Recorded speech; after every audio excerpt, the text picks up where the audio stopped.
26 minutos después de las 10 de la mañana en todo el territorio nacional, la música de Direction.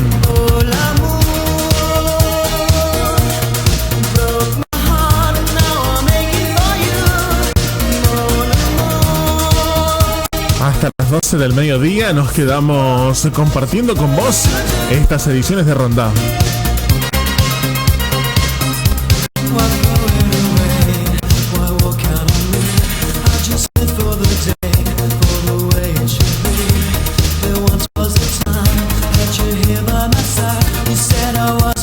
El saludo para Griselda Goni en esta mañana, que nos mandaba allí un mensajito, como siempre, ahí firme del otro lado de la radio. El saludo para Gabriel Rigoli también, que llamaba a nuestro directo 493-0520. Y para todos aquellos que se van sumando a esta ronda de día martes. Vamos a tomarnos una pausa en la línea del tiempo. Nosotros es por eso que le vamos a dar la bienvenida en esta mañana a Juan Cruz Coronel. Hola Juan, ¿cómo te va? Buen día. Hola Nico, ¿cómo están ustedes? Muy bien, ¿y vos? Acá andamos, todo bien. Bueno, hoy ¿de qué vamos a hablar en este tramo de la mañana? Viste que cuando uno tiene que ponerse a revisar lo que pasó en la semana y seleccionar, tiene que filtrar un montón de cosas. Y sí. Así que, porque uno si no llega a hablar de todo y se puede perder lo importante. Sí, hay un evento que sucedió en realidad la semana pasada, que no fue después del martes, entonces no lo llegamos a tocar, y que es importante tanto para la sociedad argentina como para la sociedad, para la disciplina médica en el mundo, que es el aniversario del suicidio del doctor René Favarolo, el 29 de julio. Lo hemos dicho en las efemérides aquí. Bueno, un 12 de julio de 1923, en La Plata, en un barrio humilde llamado Barrio Mundongo, así porque en ese barrio vivían los trabajadores de los frigoríficos cercanos, nacía René Jerónimo Favarolo. Provenía de una familia humilde. Según él, aprendió el esfuerzo desde chico al ver trabajar a sus padres, y encontró la vocación de médico a los 5 años cuando acompañaba a su tío, que era médico, a sus visitas a los domicilios.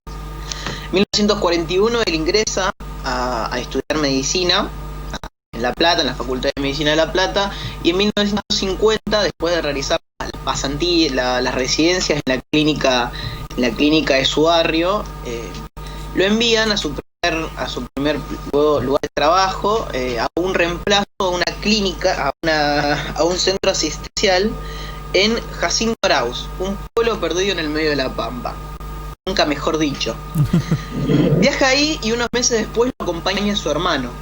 Y los dos modernizan este centro asistencial.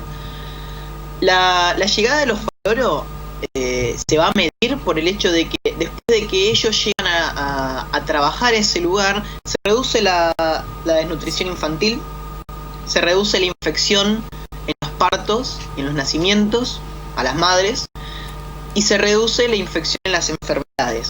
También el joven doctor Favarolo, crea un banco de sangre viviente al tomarle muestras a todos los habitantes del pueblo y catalogarla para llamarlos si lo llegaba a necesitar por alguna cosa en algún momento. Y esto recién cuando arrancaba a trabajar en su primer lugar de trabajo. En 1962, él va a estar 12 años trabajando en esta clínica, pero el hecho de estar trabajando no le permitió, no fue un escollo, no le evitó el querer seguir perfeccionándose. Y en 1962 viaja a Estados Unidos, donde trabaja primero como residente y después como un miembro de pleno derecho del Departamento de Cirugía Torácica de la Universidad de Cleveland, donde va a realizar la mayor parte de su formación. El doctor Favarolo no tarda demasiado en sorprender a sus colegas estadounidenses y ganarse su respeto. Va a ser un 9 de mayo de 1967 cuando él va a revolucionar en realidad la cirugía cardiotorácica a nivel mundial, al lograr la primera cirugía exitosa mediante su técnica del bypass coronario. Pero si algo caracterizaba a Favaloro, aparte de su ímpetu por aprender y de su amor por la medicina, era, creo que, su lealtad a su país. Llevaba mucho tiempo fuera y en su carta de despedida le dice: con todo el dolor de mi corazón, al jefe del departamento de cirugía, con todo el dolor de mi corazón me tengo que despedir de ustedes, porque no hay sueño más grande en mi alma, en el profundo de mi ser, que volver a mi país y poder devolverle y formar médicos que puedan hacer lo mismo que hacemos en este lugar. Entonces, con eso en mente, Favaloro vuelve a la Argentina y tras 4 años de intensos trabajos logra crear la Fundación Favaloro, que bueno, todos sabemos el impacto que ha tenido en la sociedad.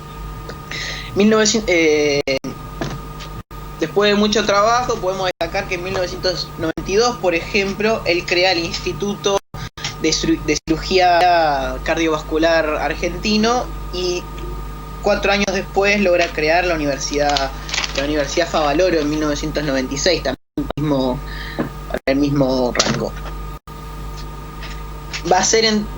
Sin embargo, Favaloro estaba agobiado por las deudas y no podía levantar a nivel económico a la fundación.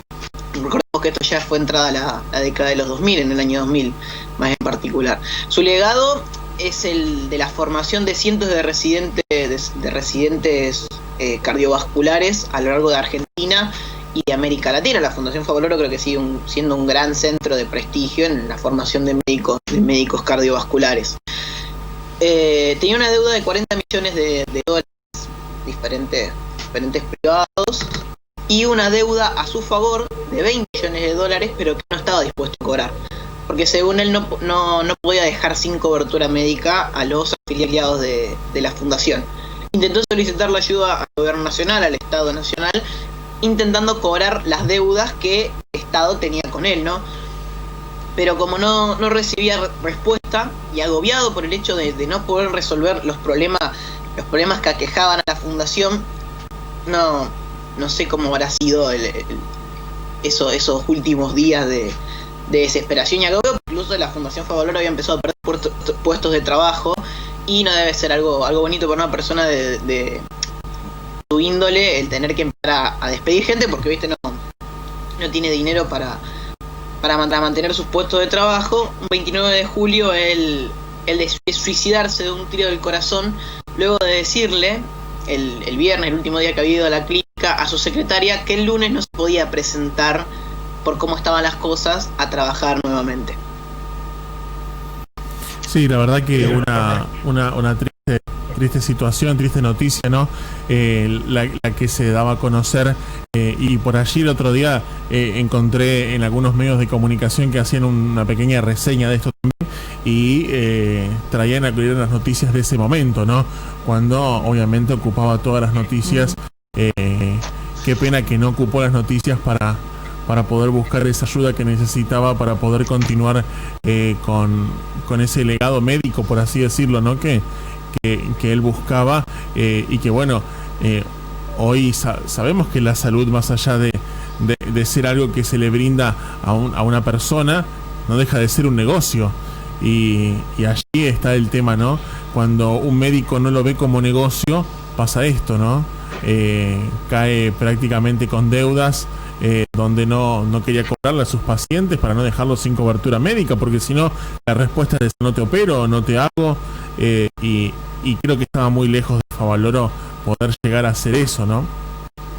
Favaloro decía que la investigación, la inversión en ciencia e investigación era uno de los pilares del desarrollo de los países, especialmente de países como nuestro, países en vías de desarrollo. Él explicaba en un discurso a la Fundación Estadounidense del Corazón, la prestigiosa Fundación Estadounidense del Corazón, que actualmente las normas internacionales se siguen rigiendo por la actualización de sus informes anuales respecto a la salud de las personas. Le había dicho que países como Japón, como Israel, invierten el 2% de su PIB en investigación, y países como el nuestro, donde llega al 0,2%. él no decía que el Estado tenía que hacerlo todo, él no decía que tenía que ser toda una inversión estatal, sino que había que incentivar, fomentar a los privados a que, como en Estados Unidos, a ver, él lo conocía porque él había hecho tiempo ahí, como a que los privados invirtieran en investigación de nuevas ciencias para la medicina. Claro, todo esto hay que buscarle la vuelta. Él decía a cambio de algún rédito, es decir, descuento en impuestos, un montón de cosas. Seguro. Pero también podemos traer a colación el mismo tema de discusión de Favoloro con lo que está pasando actualmente con la futura vacuna con el coronavirus. Oxford anuncia que la va a sacar al precio de costo, mientras que otros laboratorios que anuncian que van a buscar sacar algún rédito económico de la vacuna que están desarrollando. Y uno puede entender ambos puntos, digo.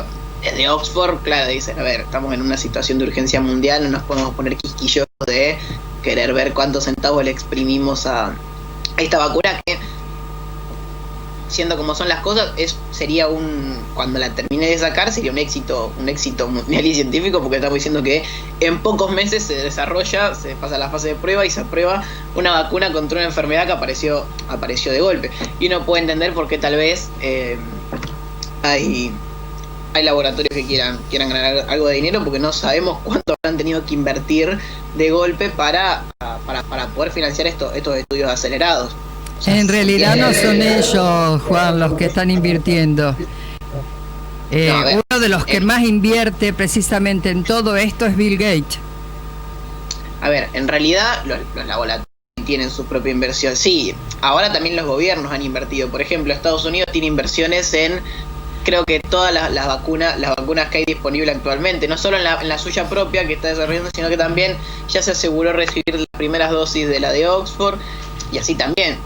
Los laboratorios zafan por esos lados cuando los estados, que tienen una chequera muy grande, pueden facilitarle dinero de urgencia de esta magnitud, pero en realidad el proceso, por ejemplo, del desarrollo de vacunas es un proceso muy lento y muy costoso, hay que decirlo. La medicina no es algo barato, es algo muy costoso, especialmente la innovación. Y sí. ¿Qué más tenemos, Juan, para hoy? Tenemos dos cosas más, dos anécdotas en realidad, que están relacionados respecto a las reformas borbónicas, ¿no? El 1 de agosto de 1776, como parte de este proceso que va a ser la transición dinástica en España, luego de la Guerra de Sucesión Española, la Guerra de los 7 años, cuando la dinastía de los Austrias cae y asume las riendas del poder español, la dinastía de los Borbones, y se funda oficialmente el Reino de España. Hasta antes de eso no se hablaba de un reino de España, sino un imperio hispánico, o una monarquía hispánica, que es distinto. Cuando surge el Reino de España, la nueva dinastía inicia una serie de reformas político-administrativas y económicas a lo largo de todos sus territorios, que incluía, por supuesto, los territorios americanos. Entre esas reformas está la de crear dos nuevos virreinatos. Uno de ellos sería el Virreinato del Río de la Plata, con capital en Buenos Aires, que se crea el 1 de agosto de 1776. ¿Por qué se lo señala? Bueno, a ver, a partir de eso Buenos Aires empieza a tener un poco más de importancia, pues se convierte en un puerto de referencia de una unidad político-administrativa bastante alejada y bastante perdida de la mano de Dios, pero que ahí estaba, y los datos lo muestran. La importancia comercial y política de Buenos Aires va a empezar a aumentar a partir de ser convertida en virreinato, ¿no? Y es un primer paso, es la unidad política antecesora, abuela, tatarabuela de lo que actualmente es nuestro país.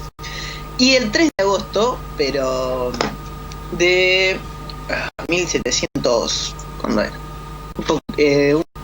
1752, creo, no recuerdo bien, perdón. Es la expulsión de los jesuitas. No, es de 1776 también. Es la expulsión de los jesuitas de todos los territorios americanos. O sea, como parte de la reforma borbónica, aparte de crear virreinatos, cambiar la política económica, los Borbones le dijeron muchas gracias a los jesuitas, pero ya no los necesitamos más. A ver, no fue tan simple en realidad. Obvio. Se los acusaba de organizar a los pueblos originarios, especialmente a los guaraníes, contra la monarquía y contra las autoridades virreinales. Había todo un problema porque, a ver, las misiones jesuitas eran grandes centros comerciales y países dentro de país, o sea, estaban estructurados, eran económicamente muy fuertes, tenían su propia organización política, se manejaban como ellos querían, Y había un tema con la Iglesia Católica de España, porque los jesuitas no pagaban el diezmo a los obispos, entonces siempre es un tema de dinero. Así que bueno, los expulsan. Y me pareció que era un tema a comentar, porque ya que habíamos hablado de películas varias veces, hay una película muy famosa sobre la expulsión de los jesuitas, grabada ahí en el norte del país, que bueno, creo que ambos deben conocer, que es La Misión, ¿no? Sí, la conozco. ¿Y qué opinas de cómo se contó la historia de La Misión? A ver, yo la película La Misión la vi hace 2-3 años. No me pareció que esté mal. A ver, no les voy a mentir, no tengo una opinión negativa de la compañía de Jesús, por así decirlo. Más allá de que se los acusa de decir que en realidad lo que ellos hacían era una esclavización encubierta de los pueblos originarios. Si uno lo en el contexto y entiende bajo qué propósito nace la Orden de Jesús, yo creo que si era un guaraní iba a preferir claramente estar bajo la tutela de los jesuitas que estar bajo la tutela de un encomendero. Portugal. O de Portugal, que era peor porque te vendían como esclavo. O sea, exactamente. Si estabas del lado de Portugal, lo más probable era que te mandaran a cortar, te mandaran a plantar azúcar.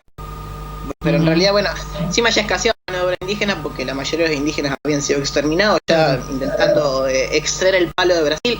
El nombre de Brasil viene de un cultivo llamado palo do Brasil, como le decían, como lo tradujeron los portugueses, y de ahí viene el nombre del actual país, de una tintura que ellos empezaron a exportar, porque en Brasil, o sea, la verdad decepcionó bastante Brasil, porque no encontraron nada de utilidad, hasta que bueno, apareció el palo de Brasil y después entendieron que podían plantar azúcar y algodón, pero hasta eso estaban bastante decepcionados. Y bueno, y acá y del otro lado, en territorio español, tenías que someterte a la tutela del encomendero, que era básicamente tu papá sin ser tu papá, y no te trataba para nada bien. Entonces, no, claro que no.